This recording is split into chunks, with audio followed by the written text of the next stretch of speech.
Hello दोस्तों, मैं हूं दक्षेश एंड स्वागत है आपका मेरी चैनल एक्सप्लेनेशन विद दक्षेश में। तो मूवी की स्टार्टिंग सीन में हमें आदित्य करिकलन को दिखाया जाता है, जो सुंदर चोला का बड़ा बेटा होता है और वो पांड्या राज से युद्ध करने के लिए गया होता है और वो लड़ाई में पांड्या राज को हरा देता है। युद्ध के बाद आदित्य करिकलन को पता चलता है कि तंदूर महल में कुछ षड्यंत्र रचा जा रहा है।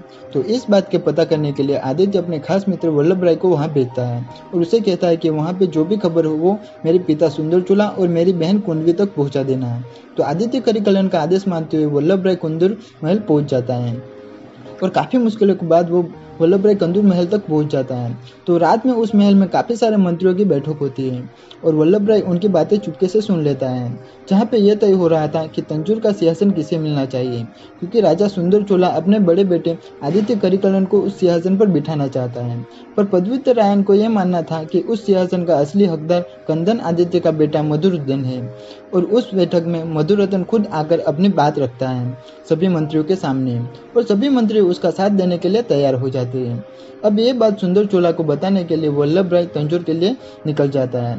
तभी पदवीधर रायन की पत्नी नंदिनी दिखाई देती है। तो वल्लभ राय कहता है कि मैं तंजौर जा रहा हूँ सुंदर चोला को एक मैसेज देने के लिए, जो कि आदित्य करिकलन ने भेजा है। अब आदित्य करिकलन का नाम सुनकर नंदिनी वल्लभ राय को एक अंगूठी देती है और उसे कहती है कि कल मेरे महल पर आ जाना मुझसे मिलने के लिए इस अंगूठी को दिखाकर। उसके बाद तंजौर पहुंचकर वल्लभ राय सुंदर चोला को सब कुछ बता देता है। महल के रक्षक और मंत्री मिलकर एक षड्यंत्र रच रहे हैं आदित्य करिकलन को हटाकर मधुसूदन को सिंहासन पर बिठाने के लिए।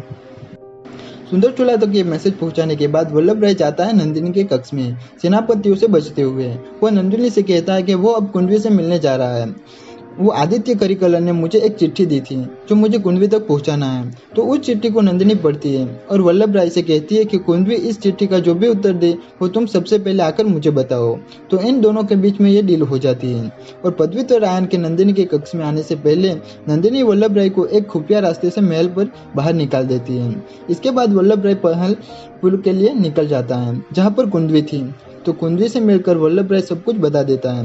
पर्वतेश्वर उसका भाई पदवीधर रायन मंत्रियों के साथ मिलकर एक षड्यंत्र रच रहे हैं मधुसूदन को तंजौर सिंहासन पर बिठाने के लिए। तो ये सब जानने के बाद कुंडवी वल्लभ राय से कहती है कि तुम्हें सिंगाला जाकर मेरे भाई पोनी सेल्वन को यहाँ पर लेकर आना होगा।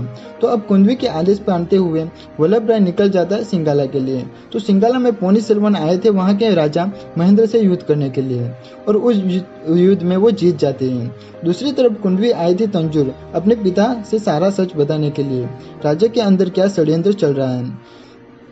यहाँ पे हमें पता चलता है कि नंदिनी जो कि वीर पांड्यन के मौत का बदला लेना चाहती है, क्योंकि आदित्य करिकलन ने वीर पांड्यन को मार डाला था उसकी आंखों के सामने। जबकि नंदिनी आदित्य से यह भी कह रही थी कि उसको एक जीवन दान दे दो, पर आदित्य फिर भी नहीं मानता।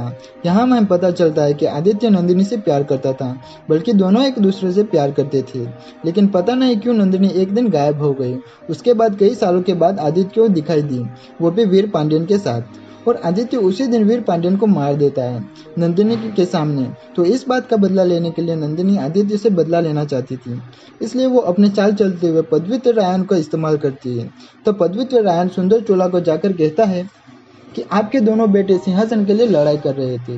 तो सुंदर चोला कहता है ऐसा हो ही नहीं सकता, किसने कहा पोनियन सेल्वन को सिंहासन चाहिए।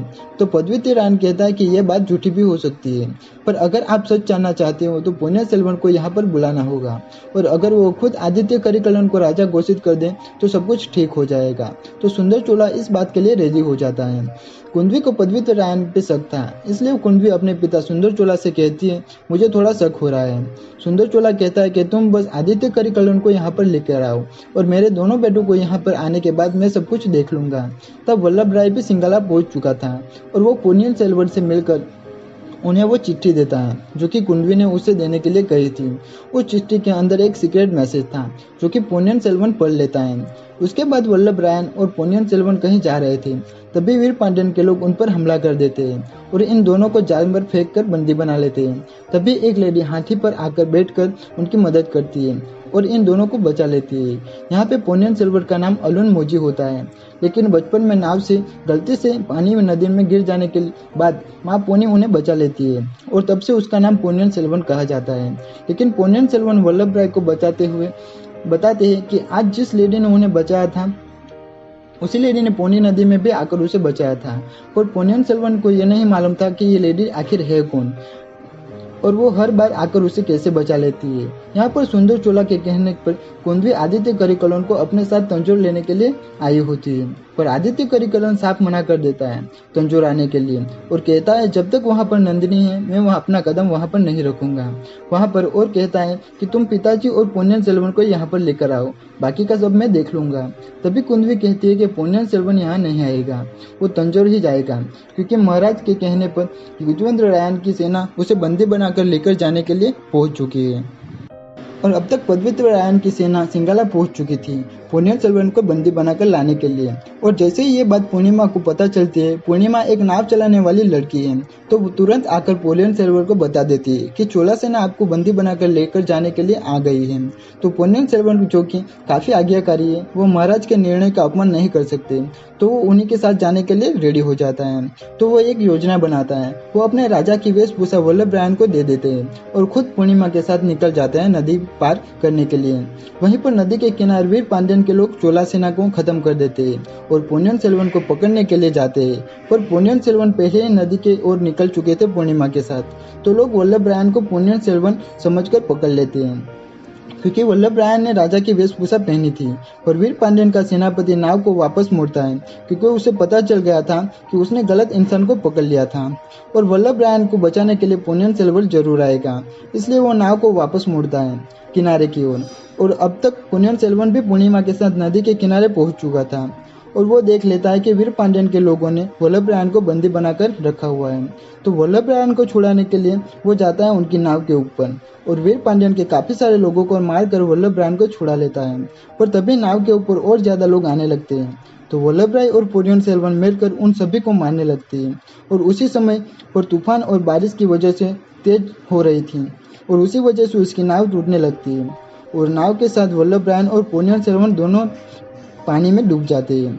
वहीं तंजोर पर सबको मालूम चल गया था कि पोन्नियन सेल्वन अब नहीं रहे और आदित्य करिकलन को भी ये बात मिल जाती है, तो वो अपनी पूरी सेना लेकर तंजोर की ओर निकल जाता है, क्योंकि उसे लगता है कि ये सब नंदिनी ने करवाया है और वैसे भी नंदिनी की नज़र तंजोर के सिंहासन पर है। लेकिन हमें मूवी के क्लाइमेक्स में एक सीन दिखाया जाता है जहाँ पे उसी लेडी को दिखाया जाता है जो कि उस लोकेशन पर ही थी जहाँ पे नाव डूबी हुई थी, जिसमें पोन्नियन सेल्वन थे। ये वही लेडी है जिसने वल्लभ राय और पोन्नियन सेल्वन को बचाया था वीर पांड्यन के लोगों से। और इस लेडी का हमें फेस भी दिखाया जाता है जो कि बिल्कुल नंदिनी की तरह दिखता है, लेकिन ये नंदिनी नहीं थी, तो शायद ये नंदिनी की माँ हो सकती है। और इसी के साथ ये PS1 का पार्ट 1 यहीं पर ख़त्म हो जाता है। तो गाइज आई होप आपको एक्सप्लेनेशन पसंद आया होगा, तो प्लीज़ वीडियो पे लाइक कमेंट और शेयर जरूर कर देना और साथ में चैनल को सब्सक्राइब करके बेल आइकन को भी प्रेस कर देना ताकि मेरे आने वाली वीडियो की नोटिफिकेशन आपको मिलती रहे। तो मिलते हैं नेक्स्ट वीडियो में, तब तक के लिए बाय, टेक केयर।